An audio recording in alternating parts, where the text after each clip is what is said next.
Halo Tribuners, kembali lagi bersama saya Maureen Lumempo. Dan saat ini Anda menyaksikan Tribun Podcast. Dan di saat ini kita akan membahas tentang tema perkembangan aset digital kripto berizin Bapepti. Nah, sebenarnya apa sih itu kripto? Mungkin Tribuners masih kurang paham, atau ada yang sudah paham tapi mau cari tahu lagi, mau menggali soal kripto ini atau seperti apa. Kita sudah mengundang narasumber yang tentunya lebih paham ya tentang kripto.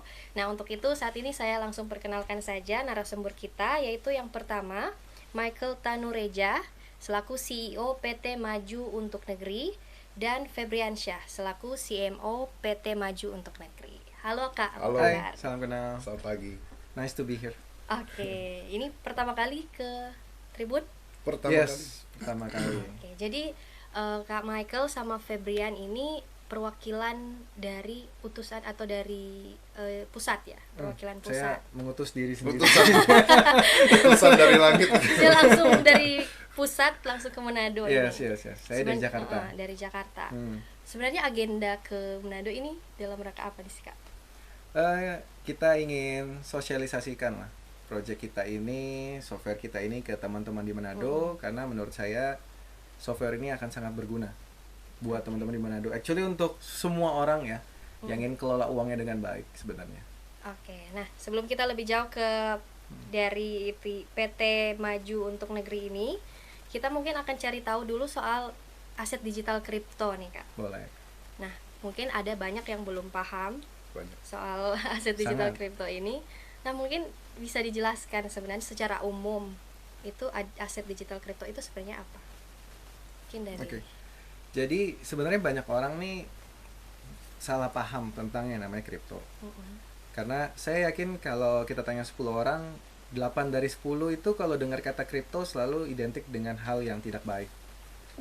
Banyak orang rugi, bener ya. Orang itu banyak yang bangkrut gara-gara kripto, padahal karena mereka investasi di satu aset yang sebenarnya sangat bagus dengan cara yang salah. dengan cara yang sama. Dengan serakah, pengen cepet kaya. Padahal namanya investasi kan nggak ada yang namanya istilah cepet kaya kan. Kayak Gitu. Main dimanapun, instrumen apapun juga pasti kalau dengan Ada untung metode yang rugi. salah pasti juga bangkrut gitu ya. Nah, Bitcoin sendiri itu, kripto sendiri sebenarnya kalau di Indonesia diperlakukan sebagai sebuah aset komoditas. aset Itu dulu. komoditas. Jadi layaknya seperti emas, perak gitu ya, atau mungkin komoditas lain tuh ada batu bara dan lain-lain. Jadi aset yang harganya naik turun ditentukan oleh supply demand aja. Apakah Fluktuatif ya. Dan menariknya kenapa kripto itu menarik? Sekarang kan kripto dipimpin oleh Bitcoin ya. Iya. Blue chip nomor satunya lah. Nah, ini supply-nya itu sangat terbatas, cuma ada 21 juta. 21 juta. Nggak bisa lebih. Oke. Dan sekarang demand-nya dari seluruh dunia itu sangat tinggi sekali. Jadi kalau menurut saya kalau ditanya orang kripto ini apa, kita perlakukan aja seperti emas, layaknya emas digital. Ya. Oke. Nah, kalau dari perkembangannya saat ini kan, kalau saya sih sebenarnya dengar kripto itu pas rame-ramenya waktu pandemi kemarin. Betul. Lagi harga naik ya. Harganya naik. Nah, kalau saat ini itu perkembangannya sebenarnya seperti apa sih? Masih fine-fine aja atau sedang seperti apa sekarang ini? Nah, kalau boleh saya tambahkan. Iya. Boleh, silakan. Jadi Maureen, jadi kalau bicara kripto itu sama kayak kalau Maureen pernah di banking industri, kebetulan kami juga pernah. Kalau bicara tentang siklus perekonomian dunia itu kan almost 10 years ya sekali, Iya. 10 tahun sekali ya. 10 tahun sekali. 98, 2008, Citibank, Lehman Brothers. Nah, kalau bicara tentang kripto itu fasenya itu tiap 4 tahun sekali. Tiap 4 tahun sekali. Tiap tahun sekali. Memang paling heboh waktu itu 2021 waktu pandemik, yaitu adalah 1 tahun pasca prosesnya terjadi yang namanya Bitcoin halving. Halving itu terjadi 4 tahun sekali. Terjadi kelangkaan dari supply Bitcoin itu sendiri. Nah, Jadi jadi tiap kita 4 percaya tahun ya? tiap 4 tahun. Berarti kalau 2020 kemarin sudah terjadi, berarti the next halving event kita ada di 2024. That's why kita ini sebenarnya golden moment-nya 2023. Golden Saat momennya ini, ya, karena betul. memang tiap 4 tahun ya. Betul. Tiap 4 tahun dia ada halving. Jadi 2020 bukan halving pertama ya. Sebenarnya. Dari 2012 dia halving. Lalu ada pola menarik soalnya di kripto kan. Habis halving, dia setelah itu kurang lebih more or less tahun kemudian harganya naik. Naik lagi. 2016 dia halving, 2017 dia naik. Habis naik pasti turun. Ya. Tapi halving berikutnya 2020, 2021 dia naik lagi ke titik yang lebih tinggi. Nah, kalau kamu nanya Maureen tadi sekarang gimana, masih aman-aman saja kan? Iya nggak? Iya. Kalau kita lihat dari sisi price actionnya, kemarin itu 2021 pas kamu lagi denger karena hype itu lagi menuju 1 miliar satu Bitcoin. Almost. Satu Bitcoin hampir Satu Bitcoin 1 miliar rupiah. Waduh. 69.000 US dollar. Nah, per detik ini kurang lebih sekitar 29-30 ribu lah ya. Saya lupa exact price-nya berapa. Berarti sekitar 450 juta gitu. So, kalau orang lihat dari price-nya aja mungkin orang lihat, ih berbahaya ya, udah turun lebih dari 50% kan. Tapi kalau kita lihat dari trennya 2024 halving, dan kalau kita lihat polanya 2025 dia terbang lagi, berarti ini harga diskon. Ya, harga diskon. Gitu.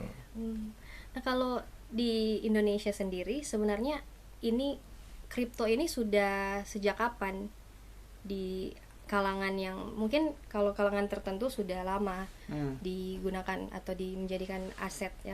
Tapi kalau di Indonesia sendiri sejak kapan? Di Indonesia tuh sebenarnya orang udah tahu Bitcoin dari 2012 udah beberapa tahu lah. Cuma memang literasi kripto di tahun-tahun itu tuh sangat minim sekali ya. Kita juga nggak tahu dulu sebenarnya apa. Sosmed juga belum jadi seperti sekarang. Informasi belum meluas seperti sekarang. Rasanya kalau di Indonesia mulai 2018 ya, 2018 2019 itu mulai di pemerintah sudah mulai menggaungkan lah, especially 2 tahun terakhir ya. Especially 2 tahun terakhir. Sebenarnya kalau dari anak muda sendiri yang terlibat langsung untuk invest jadi di aset kripto ini, menurut kakak-kakak lebih banyak atau? Banyak sekarang dibanding compare ya? to secara data. Memang sekarang total pengguna aset kripto itu atau memiliki account itu kurang lebih 17,4 juta. 17,4 juta di Indonesia. Jadi compare to stocks atau saham aja sebenarnya sudah lebih besar. Sudah lebih besar ya. Ya memang lebih banyak memang kaum milenial anak muda. That's why pemerintah pun turun tangan kemarin buat acara bulan literasi kripto kan di Februari kemarin 2023 itu masif dan diterima dengan baik. Karena mau nggak mau literasi harus berimbang dengan tren. Kalau tren doang dunia lagi mengikuti, Indonesia tidak mengikuti, rugi nih. Iya. Karena waktu itu kita masih ingat 2000 kayak bicara tentang pasar saham sendiri. 2008 di Malaysia, negara jiran, di sana supir taksi aja sudah mengerti mutual fund atau reksadana. Indonesia 2008 masih kita susah sekali ngomong sama orang. Ini benar kan dah, ini benar beli apa ini kan gitu. Nah, kabar baiknya kripto di Indonesia sekarang kayaknya satu tahap lebih baik daripada negara-negara jiran kita di Asia sudah. Itu hal baik. Makanya pemerintah pun kita lihat tidak ketinggalan ya untuk terus memberikan literasi. Dan harapannya kita ikut berpartisipasi juga. Karena mungkin 2008 bedanya adalah informasi itu nyebarnya nggak secepat sekarang. Sosmed nggak kayak sekarang. Jadi sekarang ini kan udah era informasi, rasanya orang dimanapun bisa dapat informasi yang sama di detik yang sama. Let's say dengan orang Singapura, dengan orang Amerika, dengan orang Eropa. Jadi tergantung kita aja mau belajar hal baru atau enggak. Oke, betul. Nah, kalau misalkan kan setiap investasi ada resikonya nih. Nah, kalau dari kripto ini sebenarnya risikonya seperti apa? Dan kemudian kalau misalkan kan orang mau mitigasi risiko atau jauh dari risiko itu seperti apa sih? Kalau mau disarankan, boleh disarankan. Oke, kalau risiko di dunia kripto, memang pasti yang namanya hukum ekonomi itu pasti selalu ada lah. High risk, high return. Itu udah betul. Kita nggak bisa lawan lah ya. Udah hukum alam kan. Tapi yang kita bisa lakukan adalah kita mitigasi resikonya. Yang pertama contohnya adalah kita beli kriptonya di mana. Ya nggak, itu dulu nomor satu. Let's say kayak kita taruh duit aja, logika yang sama kan berlaku. Kita mau taruh duit pasti di bank yang besar. Karena pasti lebih aman. Yang terpercaya dan besar. Karena perusahaan yang besar logikanya lebih sulit untuk tutup kan gitu. Sama juga logikanya berarti kita kalau mau beli kripto pastikan kita masuk ke exchanger pasarnya yang besar. Nah, bisa dicek nanti kan di Google ya, di Indonesia tuh yang besar ada Indodax, ada toko kripto.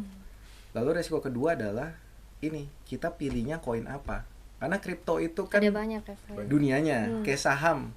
Saham itu kan ada BBCA, ada BBRI gitu ya. Bukan promosi tapi ya. Bukan promosi, Iya. ini cuma kasih tahu aja. Blue chip Iya, kan gitu. blue chip.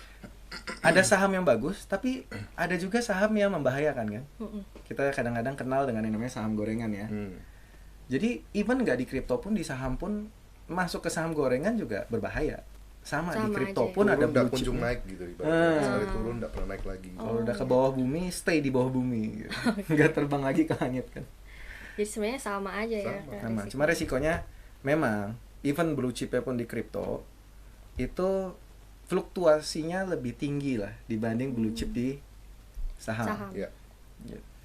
But the good news is 4 tahun sekali dia ada cycle Oke. gitu. Jadi kita sebenarnya kalau pegang blue chipnya nggak perlu terlalu worry. Tapi kalau mental tadi yang saya bilang di awal, kalau orang Belajar. masuk kripto mentalitasnya pengen cepet kaya, saya pengen dapat satu koin yang setahun duit saya sebulan duit saya jadi 10 kali lipat.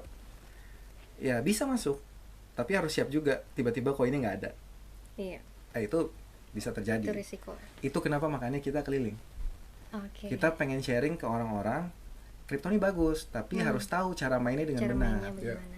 Jangan Jadi itu serakah. ya peran dari PT Maju untuk negeri ini. Yes, betul banget. Nah, jadi sebenarnya visi misinya dari PT MUN ya, Nah, singkatannya Moon, gitu Moon. aja. Moon. Oke, oh Moon. UN keren juga ya. Moon. Oke. Itu sebenarnya apa, Kak? Jadi tadi sudah keliling Indonesia ya? Hmm. Mm-mm. Sebenarnya visi saya pengen PT Moon ini jadi salah satu, bukan jadi salah satu ya, jadi perusahaan software trading kripto terbaik lah di dunia. Oke. Karena sekarang ini kita lihat demand-nya tinggi, dan sekarang ini nggak banyak software yang membantu masyarakat untuk memudahkan mereka bertransaksi. Karena kan walaupun kita tahu tuh barang bagus, tapi kalau kita nggak tahu cara belinya, kita nggak tahu cara Timingnya. analisanya, sehingga banyak orang kan coba-coba belinya. Iya. Kayaknya lagi bagus nih. Mm-mm. Berdasarkan apa? Feeling aja. Feeling. Nah ini pakai feeling yang berbahaya, ya kan? Pas nggak untung malah Ah. nggak bagus nih kripto. Iya, pas untung dibilang kayak gue jago nih gitu kan. Tapi pas buntung bilangnya industrinya berbahaya. Iya. That's why software ini saya mau buat bagaimana jadi software yang terbaik lah di Indonesia, di dunia, dan bantu masyarakat untuk mengelola keuangan mereka dengan baik. Lewat aset kelas baru ini, jangan sampai kita ketinggalan tren. Yes. Oke. Jadi ini aplikasi ya, berbasis digital teknologi untuk PT Moon ini. Sekarang kita berbasis web. Web. Web. Mm-mm. Terus saya dengar kan ada yang namanya Moonbot. Nah, itu apa tuh, Kak? Moonbot. Moonbot itu brandnya kita. Brand. Dari PT Maju untuk Negeri. Oke. Gitu. Jadi kayak gua tadi sharing dikit, kayak PT Karya Anak Bangsa brandnya Gojek. Oke. Gitu. Jadi dari PT Moon ini atau Moonbot ini adalah kayak commodity trading advisor begitu. Betul. Jadi bahasa gaulnya itu AI. EA, Expert I- Advisor. Expert advisor. Atau lebih gampang dikenal robot trading lah ya. Hmm. Gitu. Jadi kan mungkin masih banyak mungkin yang masih skeptis ya Pasti. dengan kripto ini. Hmm. Nah, kalau dari Moon sendiri untuk meyakinkan calon nasabah atau apa sih biasanya istilahnya itu seperti apa sih, Kak? Jadi mungkin saya berangkat dari skeptis.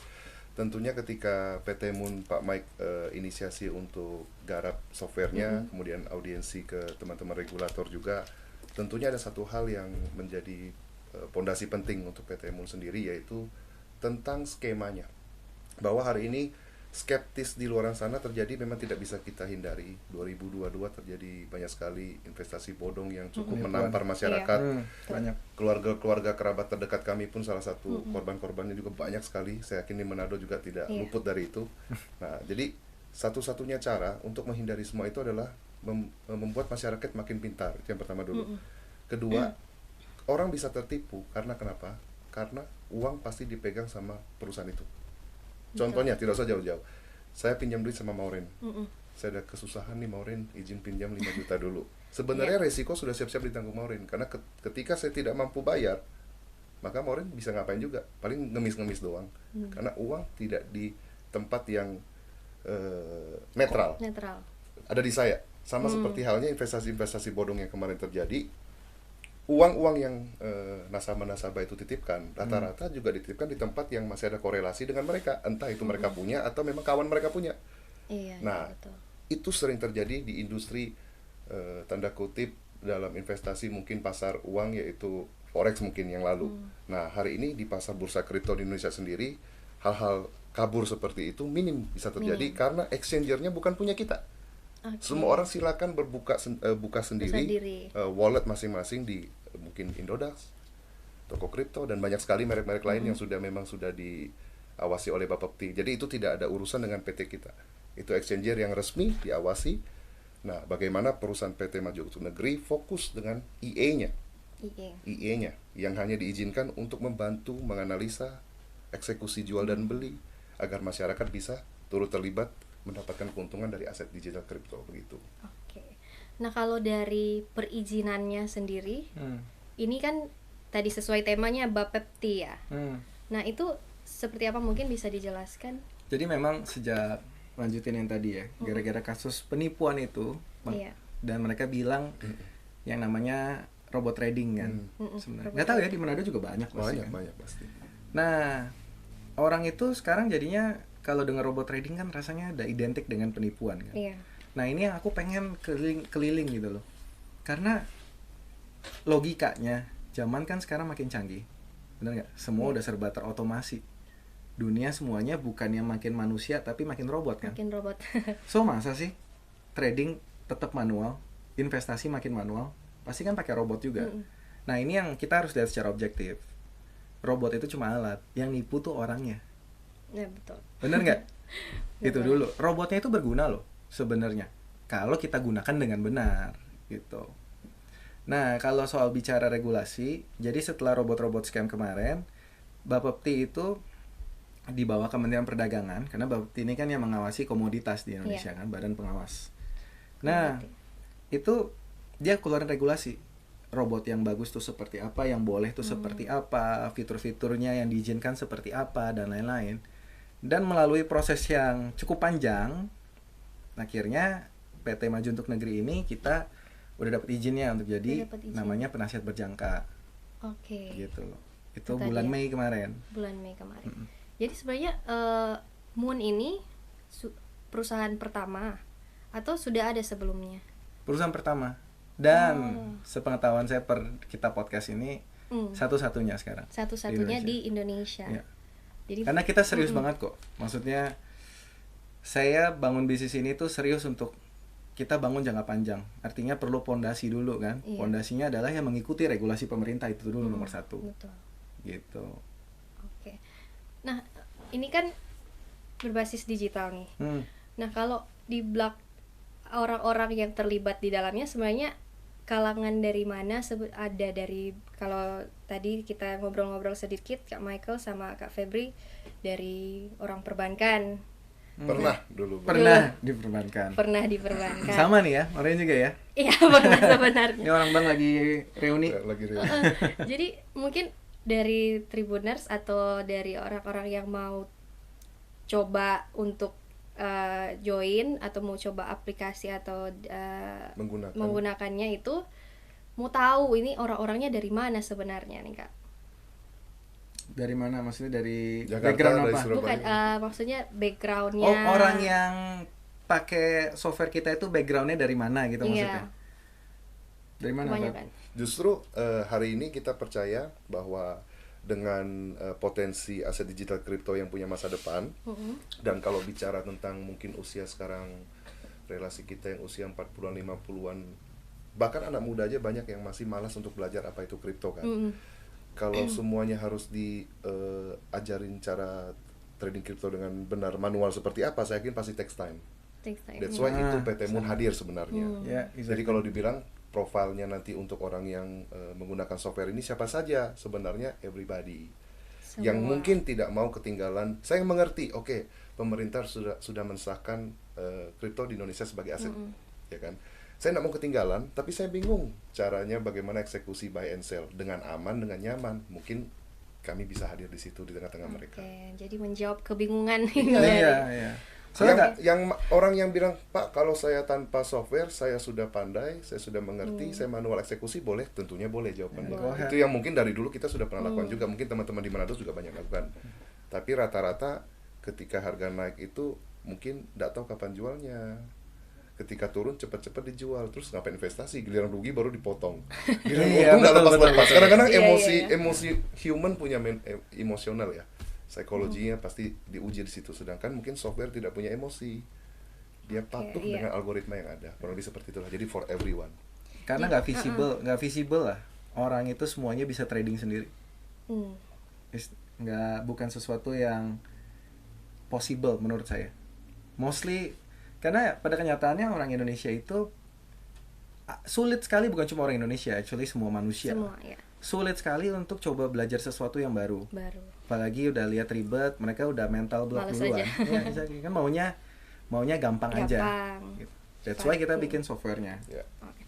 Nah, kalau untuk softwarenya sendiri ini sebenarnya sudah bisa dipakai atau sementara dalam proses pengembangan atau seperti apa? Sudah bisa digunakan Sudah sekarang. bisa. Sudah bisa digunakan. Tinggal nanti daftar aja ke PT Moon-nya. Itu nanti udah bisa langsung coba belajar. Oke. Bagaimana pakainya, nanti ada yang ngajarin. Ya. Oh ya, betul. Jadi nggak bakal tersesat kok. Ya, bakal tersesat ya. Ya, mungkin terakhir juga sebenarnya kalau mau dilihat dari perkembangannya saat ini, kedepannya, proyeksi kedepannya akan seperti apa dari aset digital kripto ini, dan juga kedepannya PT Moon akan seperti apa? Oke, kalau tentang kriptonya sendiri menurut saya, kita kan kayak kita dulu di bank lah, kita lihat satu nasabah, gimana kita prediksi masa depan adalah kita analisa masa lalu. Betul nggak? Ya. Karena kan kita nggak dukun, kita nggak bisa Iya. pastiin masa depan kan. Pattern. Nah, kalau kita lihat patternnya dari 2012 itu pemerintah semuanya nolak. Banyak yang ban, bilang kripto ilegal dan lain-lain. Kalau cari di berita banyak lah. Banyak. Tapi makin tahun ke tahun itu adopsi penerimaan kripto itu nggak tertahankan karena memang teknologinya sendiri sebenarnya sangat canggih, memudahkan kita untuk transaksi satu dunia sebenarnya. Let's say kayak sekarang kalau mau tahu ya, kita kalau mau kirim duit misalnya 10 miliar dari Jakarta ke Sydney, gimana caranya? Repot nggak? Repot banget, papernya banyak banget, underlying-nya banyak dan lain-lain gitu loh. Prosesnya memakan waktu, energi, tenaga. Kalau pakai kripto lebih cepat. nggak nyampe 1 menit. Within seconds. Jadi itu memudahkan bagaimana semua negara itu globalisasinya lebih jadi. Gitu.